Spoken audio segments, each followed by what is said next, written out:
नमस्कार विद्यार्थी मित्रांनो, मी सोमेश्वर डोंगरे तुमचं नोकरी सोमेश्वर या यूट्यूब चॅनलवर स्वागत करतो। तर मित्रांनो, आताच्या व्हिडिओमध्ये आपण इस्रोमध्ये नोकरी संधी तुमच्यासाठी आलेली आहे।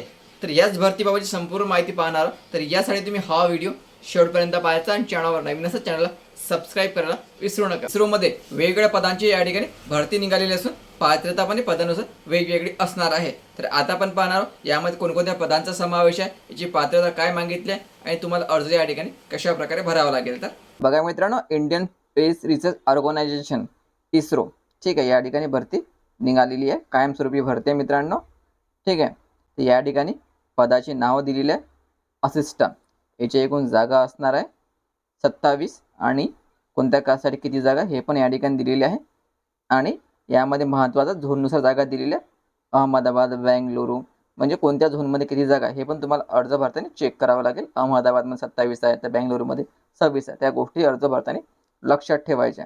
तर टोटल असिस्टंटच्या एकूण 113 जागा आहे सर्व झोन मिळून, ठीक आहे। नंतरची पोस्ट आहे ज्युनियर पर्सनल असिस्टंट, याची पण जागा या ठिकाणी दिलेली आहे। त्याच्या टोटल जागा बघा 81 आहे।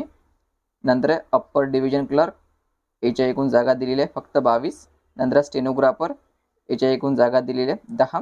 नंतरची पोस्ट आहे ज्युनियर पर्सनल असिस्टंट, याची एकच जागा दिलेली आहे। तर यामध्ये कोणत्या 6 प्रकारच्या पोस्ट दिलेल्या आहे आणि कोणत्या कासाठी किती जागा हे तुम्हाला अर्ज भरताना व्यवस्थित चेक करून घ्यायचं। झोननुसार तुम्हाला जागा या ठिकाणी पाहायला मिळणार आहे। तर बघा पद क्रमांक 1, 3 आणि 5 याची जी पात्रता मागितलेली आहे ग्रॅज्युएशन तुम्हाला 60% गुणांसह असणे गरजेचं आहे, ठीक आहे। ग्रॅज्युएशन या ठिकाणी मागितलं 60% गुणांसह। जर तुमचं CGP असेल तर तो असणार 6.32, ठीक आहे। CGP वाले विद्यार्थी 6.32 या ठिकाणी चालेल। ग्रॅज्युएशनमध्ये 60% असेल तर तुम्ही आपला अर्ज या ठिकाणी भरू शकता आणि या ठिकाणी तुम्हाला कॉम्प्युटर नॉलेज असणे गरजेचं आहे, ठीक आहे।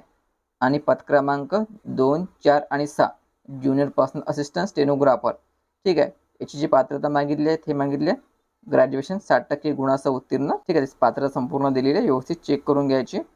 आणि या ठिकाणी तुम्हाला एक्सपिरियन्स मागितलं 1 इयर एक्सपिरियन्स ॲज अ स्टेनोटायपिस्ट स्टेनोग्राफरचा, ठीक आहे। तर आणि सोबत तुम्हाला या ठिकाणी स्टेनोग्राफर मागितलं इंग्लिश 60।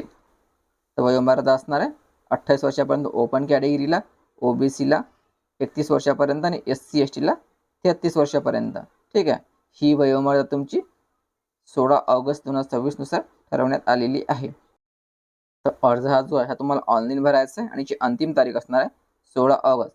16 ऑगस्टपर्यंत तुम्ही आपला जो अर्ज हा ऑनलाईनद्वारे भरू शकता। 16 ऑगस्ट याची अंतिम तारीख असणार आहे आणि या ठिकाणी फी पण दिलेली आहे, हे पदानुसार वेगवेगळी आहे, हे व्यवस्थित चेक करून घ्यायची। तर बघा मित्रांनो, या ठिकाणी तुम्हाला 100 रुपये अप्लिकेशन फी आहे आणि 500 रुपये तुम्हाला प्रोसेसिंग फी आहे, म्हणजे 600 रुपये तुम्हाला या ठिकाणी भरावे लागणार आहे। आणि हे जे अप्लिकेशन फी आहे पदानुसार वेगवेगळे ते तुम्हाला अर्ज भरताना व्यवस्थित चेक करून घ्यायचं। तर या ठिकाणी जे महिला, SC ST, अपंग, माजी सैनिक आहे त्यांना या ठिकाणी अप्लिकेशनची फी आहे ते रिफंड केल्या जाणार आहे, लक्षात ठेवायचं।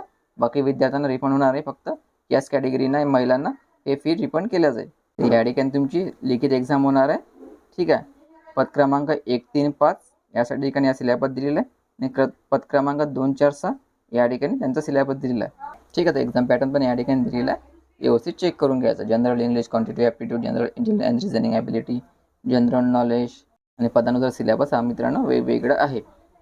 तर मित्रांनो, संपूर्ण माहिती आपण या ठिकाणी पाहिलेली आहे। तर लक्षात ठेवायचं, अर्ज भरायला सुरुवात झालेली असून 16 ऑगस्ट याची अंतिम तारीख आहे। संपूर्ण PDF वाचायची आणि नंतरच आपला अर्ज भरायचा। संपूर्ण PDF जे आहे हे तुम्हाला आपलं टेलिग्राम उपलब्ध केल्या जाईल। टेलिग्राम चॅनल लिंक मी तुम्हाला डिस्क्रिप्शनमध्ये देऊन देईन। तर व्हिडिओ महत्त्वाचा जास्तीत जास्त शेअर करा आणि चॅनलला सबस्क्राईब करा। धन्यवाद।